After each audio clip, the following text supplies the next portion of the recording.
నమస్తే, welcome to reflection news. నేను Sharma. Pawan Kalyan different angle మనిషి. అడుగడుగున ధర్మం కోసం తాపత్రయపడేటువంటి వ్యక్తిత్వం. దేవుళ్ళు, దేవాలయాలు అంటే ఇష్టమైనటువంటి వ్యక్తి. వారాహి దీక్ష చేపట్టినాక వారాహి దీక్ష రహస్యంగా ఉండే అంతకుముందు దాన్ని ఇప్పుడు ప్రజలకు అంకితం చేసినట్టుగా అయిపోయింది. అందరికీ తెలిసిపోయింది వారాహి అంటే ఏంది, వారాహి దీక్ష అంటే ఏంది, వారాహి అమ్మవారు అంటే ఏంది. ఉన్నారు, లేరని కాదు.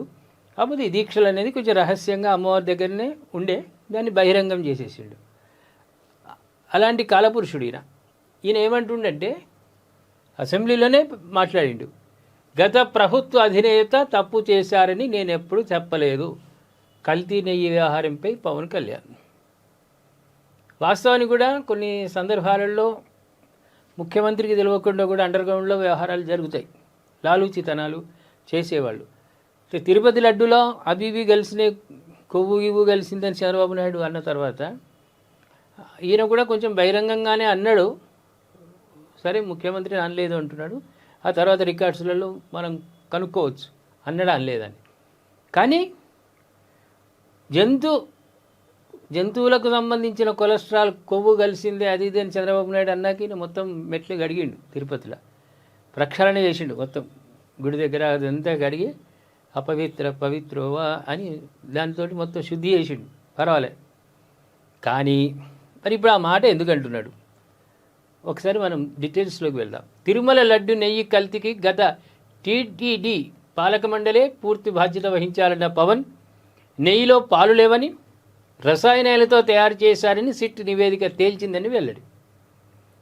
తమకు నచ్చిన సంస్థకు కాంట్రాక్ట్ ఇచ్చేందుకు టెండర్ నిబంధనలు మార్చారని ఆరోపణ. హిందూ ధర్మంపై దాడులు జరిగినప్పుడు అందరూ ఏకతాటిపై వచ్చి ఖండించాలని పిలుపు. తిరుమల లడ్డు ప్రసాదం తయారీలో వాడిన నెయ్యి కల్తీ వ్యవహారంలో గత ప్రభుత్వ అధినేత తప్పు చేశారని తాను ఎప్పుడూ నిందించలేదని ఉప ముఖ్యమంత్రి పవన్ కళ్యాణ్ స్పష్టం చేసింది. ఆనాడు నియమితులైన టీటీడీ పాలక మండలిదే పూర్తి బాధ్యత అని పేర్కొన్నారు. అసెంబ్లీలో ఈ అంశంపై జరిగిన చర్చలో ఆయన మాట్లాడుతూ దోషులను వెనుకేసుకు రాకుండా చట్ట ప్రకారం విచారణకు సహకరించాలని సూచించారు. ఈ వ్యవహారంపై సీఎం చంద్రబాబు ఎన్డీఏ సమావేశంలో national dairy development board NDDB నివేదికను ప్రస్తావించిన తర్వాతే తనకు పూర్తి వివరాలు తెలిసాయి అన్నారు. నేషనల్ డైరీ డెవలప్మెంట్ వాళ్ళు శాంపిల్స్ సేకరించిన తర్వాత ఒక మెసేజ్ ఇచ్చారు వాళ్ళు. ఎందుకంటే జంతువు సంబంధించిన ఈ కొలెస్ట్రాల్ అవి కొవ్వు కలిసింది కలవలేదా అనేది మేము నిర్ధారించలేకపోతున్నాం. మాకున్నటువంటి యంత్ర పరికరాలు వాటిని నిర్ధారించలేవు. సస్పెక్టెడ్ అంటేనే ఉండవచ్చు, ఉండకపోవచ్చు. అది కన్ఫర్మ్ కానటువంటి ఇన్ఫర్మేషన్. దాన్ని ఆధారంగా చేసుకొని చంద్రబాబు నాయుడు ఏం చేసిండంటే ఈ అసెంబ్లీలో అక్కడ ఎక్కడ ఏ ప్రోగ్రాం పడ్డా మాట్లాడిండు. ఆ తర్వాత సిబిఐ ఎంక్వైరీ సిట్టు అన్నీ నిర్ధారణ ఏం చేసిండు? కల్తీ. మన న్యూస్ ఛానల్లోనే మనం లడ్డు గురించి సందర్భం వచ్చినప్పుడు చెప్పుకున్నాం. పాలు లేకుండానే నెయ్యి తయారు చేయొచ్చు.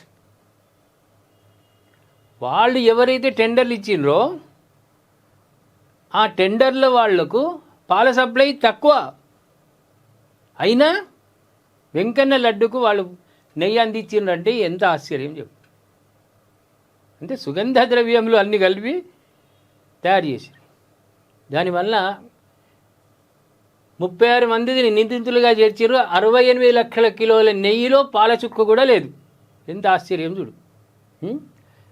అదేవిధంగా ప్రణాళిక ప్రకారం జరిగిన కుట్రగా సిట్ అభివర్ణించిందని 2019-24 మధ్య కాలంలో విక్రయించిన 48 కోట్ల లడ్డూలో సుమారు 20 కోట్ల లడ్డూలు ఈ నకిలీ నెయ్యితోనే తయారయ్యాయని టీటీడీ రికార్డులు చెబుతున్నాయని, తద్వారా 11 కోట్ల మంది భక్తుల మనోభావాలు దెబ్బతీశారని ఆవేదన వ్యక్తం చేశారు. అయోధ్య రామమందిర ప్రారంభోత్సవానికి పంపిన 1,00,000 లడ్డూలు కూడా ఈ కల్తీ నెయ్యితో చేసినవేనని సిట్టు నివేదిక ఇచ్చింది. ఇంత ధైర్యం చూడండి.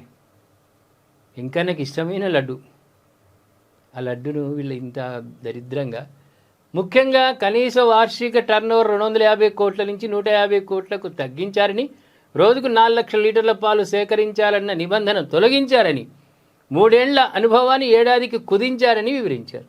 వీళ్ళ అవసరం కోసం, వీళ్లకు చేతివాటం కోసము బోలేబాబా, వైష్ణవి డైరీస్ సంస్థలకు అర్హతలు లేవని పేర్కొన్నారు.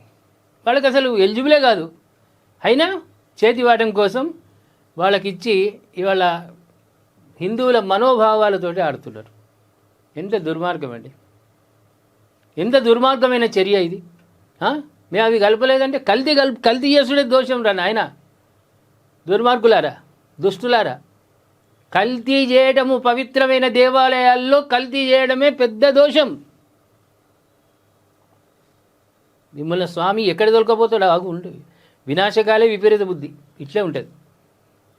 ఆ భగవంతుడే మిమ్మల్ని మీకు గట్టి పనిష్మెంట్ ఇస్తాడు. అది అందరు చూస్తుండగానే, ఏ వచ్చే తరం కాదు, అవతల తరం కాదు, ఇప్పుడే మీరు అనుభవిస్తారు.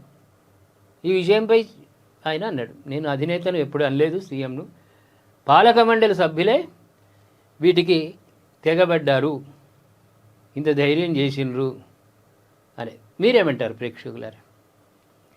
మరి పవన్ కళ్యాణ్ వాస్తవం చెప్తాడు, అక్కడ సీఎం తప్పులేదు, సీఎంకు ఈ విషయం గురించి ఏమి తెలియదు, పాలక మండలి సభ్యులే చేతివాటం కోసం ఇదంతా చేసిండ్రు. దీంతో ఏకీభవిస్తారా? మీ కామెంట్ రూపంలో తెలియజేయండి. సబ్స్క్రైబ్ చేసుకోండి, షేర్ చేయండి.